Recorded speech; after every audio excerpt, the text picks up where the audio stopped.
Gracias por estar aquí y por el espacio. Comienzo mi texto con un epígrafe que es de Paulina Voss. Las situaciones que menos se comprenden excitan el inconsciente. Para el que las vive, sin embargo, la ambigüedad de la espera y las suposiciones son todo menos románticas. La pérdida ambigua es siempre estresante y a menudo atormenta. Cierro cita.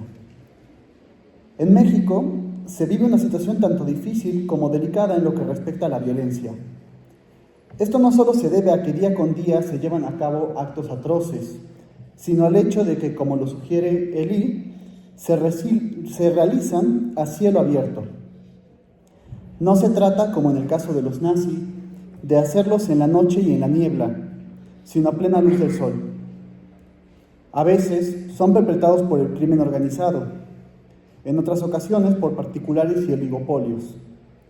Tan solo del periodo del 31 de diciembre de 1952 a hoy, 8 de noviembre de 2024, el Registro Nacional de Personas Desaparecidas o No Localizadas mostró que existen en el país 117.699 personas desaparecidas y no localizadas. En cuanto a las localizadas, la cifra es de 219.223. En total, suman 336.922 las personas que han desaparecido. Ahora bien, hay que tomar en cuenta que estas son las cifras reportadas por el Estado, por lo que cabe desconfiar, desde luego, de su exactitud. Mientras que en otras partes del mundo se comenzó a hablar de la desaparición de personas en el contexto de las guerras mundiales, en América Latina empezó a adquirir presencia a raíz de las dictaduras. Como ejemplo, no olvidemos los famosos vuelos de la muerte en la dictadura argentina de los años 1976 a 1983. En el caso de México, el término se popularizó gracias a los acontecimientos ocurridos en Atoyac Álvarez en 1964. En el contexto actual, Carolina Robledo Silvestre y Mayek Querales sugieren que el aumento de las desapariciones se ha debido en gran parte a la corrupción y colusión de los diferentes órdenes de gobierno con el crimen organizado. Aunado a esto, es posible encontrar la existencia o génesis de nuevos actores que se disputan el poder mediante la violencia: trata de personas, migración forzada, disputas territoriales y violencia hacia las mujeres. La multiplicidad y multiplicación de estos nuevos actores han ocultado la participación del Estado en la violencia que se vive actualmente en el país. A propósito de esto, para Fernando Calderón y Manuel Castells, una de las características principales del crimen organizado es la tolerancia que le tienen los organismos estatales. Tomar en cuenta la participación del Estado es importante para comprender la violencia que se vive en el país. De ahí que Marcela Lagarde, por ejemplo, optara por retomar el concepto de Diana Russell, femicide, y lo tradujera como feminicidio y no femicidio. Si establece una diferencia entre ambos es porque, mientras que el segundo remite al asesinato de las mujeres por razones de género, el primero enfatiza la impunidad por parte del Estado. Además, decide nombrarlo feminicidio con el objetivo de que no se le redujera a la descripción de un homicidio en femenino.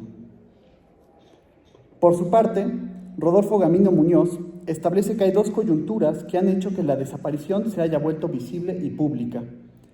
En primer lugar, la guerra sucia que ocurrió durante la década de los 60 y 80. En segundo lugar, la guerra contra el narcotráfico y el crimen organizado que se empezó a llevar a cabo durante los primeros años del siglo XXI. Pero a esto hay que agregar la relación que mantienen las desapariciones con la pobreza, las desigualdades sociales y la manera en la que pueden representar una técnica de control. La desaparición no se trata simplemente de un crimen mediante el cual se priva la libertad de alguien, sino que configura también una forma de práctica social de exclusión en el contexto de las sociedades liberales que promueve la clandestinidad, la inexistencia social y el borramiento de las personas desaparecidas. Asimismo, ha representado para el crimen organizado un medio para extorsionar, esclavizar, reclutar, vender, castigar, torturar a las personas y realizar una limpieza social. Por su parte, el sociólogo francés Michel Viviorca sugiere que en la violencia hay siempre un sujeto imposible, un sujeto que se pierde. Con esto, quiere decir que aquellos agentes que ejercen violencia le arrebatan al otro su condición de sujeto para poder afirmar su propia subjetividad. Deshumanizar al otro es el primer paso para poder cometer actos atroces contra él. Así, entendemos que el cuerpo de una persona desaparecida es reducido a un resto, a lo real de la carne, a un residuo que se sacrifica en nombre del goce del otro con O mayúscula. Aunado a esto, el Estado, al cual no hay que confundir con un aparato monolítico que aplica reglas estandarizadas, sino que debemos entenderlo como un conjunto de personas que actúan de acuerdo con sus propios valores y perspectivas de vida, promueve la desidia policial ante la violencia. Así, las personas allegadas y las familias de los desaparecidos difícilmente logran un esclarecimiento del destino de sus seres amados. Por el contrario, son revictimizados en las fiscalías y experimentan constantemente impotencia ante la ineptitud y o indiferencia de las autoridades. Esto ha ocasionado que exista en el país un índice de impunidad del 99% de los casos, de acuerdo a Impunidad Cero, y que 9 de cada 10 delitos no sean denunciados. Los familiares de los desaparecidos no solo son violentados por los responsables de la desaparición de sus seres amados, sino también por las autoridades. Aplicando lo dicho por Hannah Arendt en el contexto mexicano, podemos decir que la burocracia institucional es la primera forma de violencia a la que se enfrentan. Los tiempos de espera, las listas interminables de requisitos para levantar una denuncia, el lenguaje codificado y técnico que se emplea, son formas en las cuales se despliega el poder y la dominación del Estado. En esencia, se les hace saber a las familias que la justicia que esperan está para después. Primero tendrán que cumplir con una burocracia que tiene de inútil lo que tiene de infinita. Aunado a esto, para Hannah Arendt, la burocracia deshumaniza a las personas en tanto que convierte las decisiones en meros procedimientos mecánicos y anónimos. En las cifras no hay humanos. Esto puede conducir a las instituciones a ejercer violencia y abusos de poder. Los desaparecidos sufren así una segunda deshumanización. Otra forma de violencia por parte del Estado consiste en la tendencia de algunos funcionarios públicos de centrar el problema en el individuo. Se le pregunta a los familiares cómo iba vestida su hija, en qué negocios turbios podría haber estado involucrado su hijo, qué tipo de vida llevaba su madre o padre, etc. Esto le permite al Estado reconducir la violencia a la esfera privada y no reconocer su carácter tanto público como estructural. Aunado a esto, a veces se emplean prejuicios clasistas, racistas, sexistas en las entrevistas que se le realizan a los familiares. En este trabajo entendemos, tal como lo hace Victoria Eugenia, que la justicia opera como un orden simbólico que produce una división en el goce del otro con O mayúscula. Le arrebata una supuesta omnipotencia. Además, esto permite introducir la dimensión simbólica en un evento que se ha caracterizado fundamentalmente por ser un desgarramiento de lo real, en lo real. En sus palabras, hay que concebir la justicia, abro cita, como la intervención del orden simbólico que pone un límite al goce del desaparecedor y tramita a partir del significante el dolor y el odio del doliente. Con esto podemos entender que la impunidad y la corrupción que observamos alrededor de los casos de desapariciones imposibilitan la delimitación del goce del desaparecedor y, peor aún, lo exacerban. Por otra parte, es importante afirmar que los familiares de los desaparecidos sufren de una pérdida ambigua. Freud definió el duelo de la siguiente manera. Consideraba que el yo posee una capacidad de amar que le permite aferrarse a sus objetos. Si las pérdidas no son dolorosas, es porque el yo no quiere abandonar a los objetos a los que se ha aferrado. Además, experimenta angustia ante el hecho de que su capacidad de amar haya quedado libre nuevamente. Por su lado, Alexandra Cohen señala que en todo duelo siempre se pierde algo que el sujeto ha sido y que es irrecuperable. Pero ¿qué pasa cuando agregamos la incertidumbre a la ecuación? Cuando no se sabe si el ser amado está vivo o muerto, si descansa en paz o sufre las más inimaginables torturas. Paulina Voss lo define como un duelo congelado. Hay un duelo, pero al mismo tiempo no lo hay.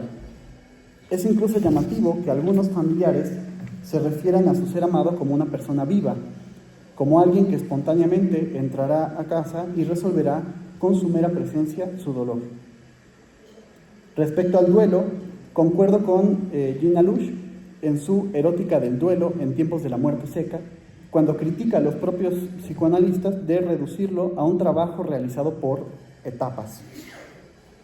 Para él, más bien hay que pensarlo en términos de un acto, algo que no puede devenir objeto de una prescripción o de una serie de instrucciones. Como bien lo señala Alexandra Cohen, el duelo no es algo progresivo o predecible, sino discontinuo e incierto.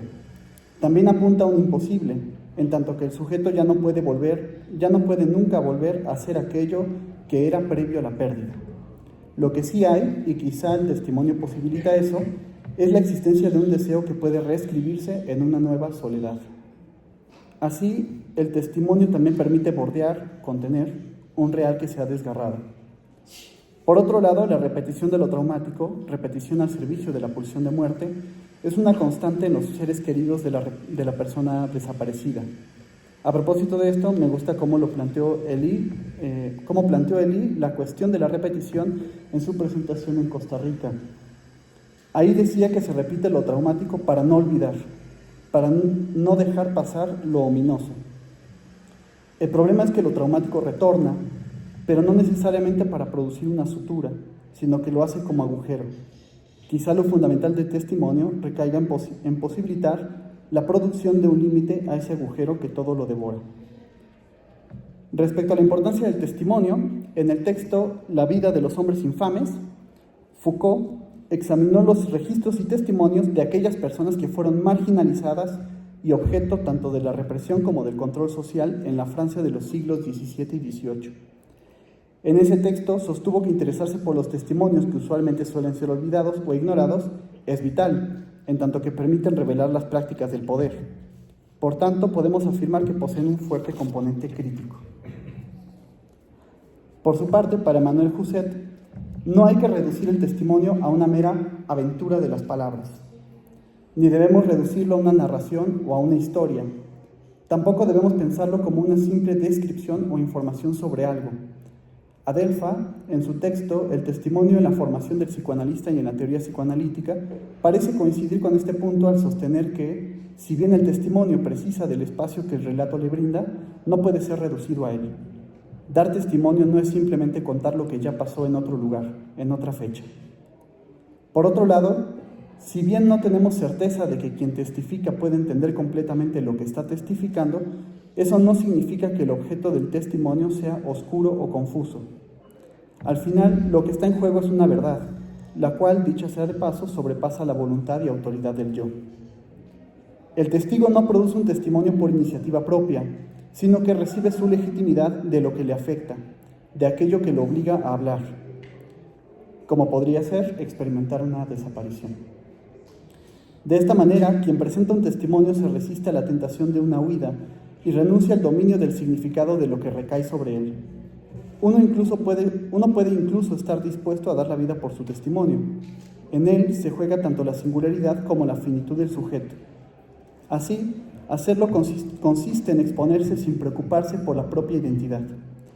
Quien lo ofrece contiene algo de insustituible, pero no porque posea algo de excepcional que lo distinga de los demás seres humanos, sino porque su experiencia es insustituible. Se encuentra convocado por los demás, por el mundo. Para Emmanuel Josset, el objeto del testimonio no enseña, sino que transmite una prueba que posibilita que los demás sean enseñados por esa prueba. De esta manera, entendemos que posee a la vez un carácter singular y universal. Forma un lazo con el otro, nos arranca de una soledad radical. Pero esto también nos permite comprender que el testimonio conduce al propio acontecimiento, dejándolo que se manifieste más allá de la voluntad propia. En este texto entendemos que quien ofrece un testimonio habla por lo que se tiene que decir y lo hace estando advertido, como todo analizante, de que ninguna palabra humana es adecuada a la belleza del bien o a la profundidad del sufrimiento. No hay nombre para la experiencia de una desaparición. Esto significa reconocer que siempre está presente un real, un límite interno en el lenguaje. Todo testimonio está marcado por la castración, pero para Emmanuel Josset,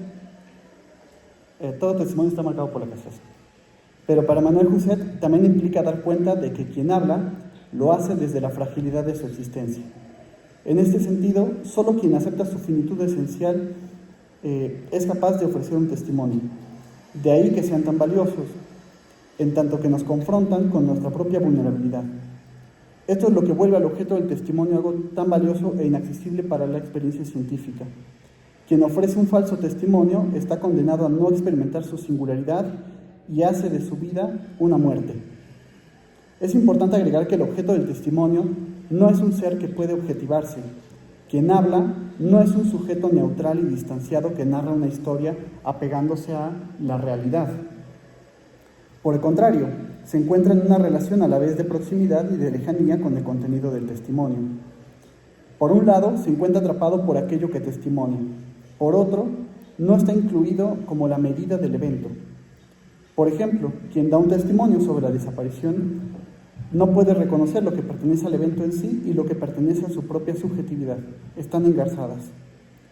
Dicho lo anterior, podemos establecer que para el psicoanálisis, el testimonio necesita ocupar un lugar fundamental, principalmente en lo que respecta a nuestro entendimiento tanto de la desaparición como de sus efectos.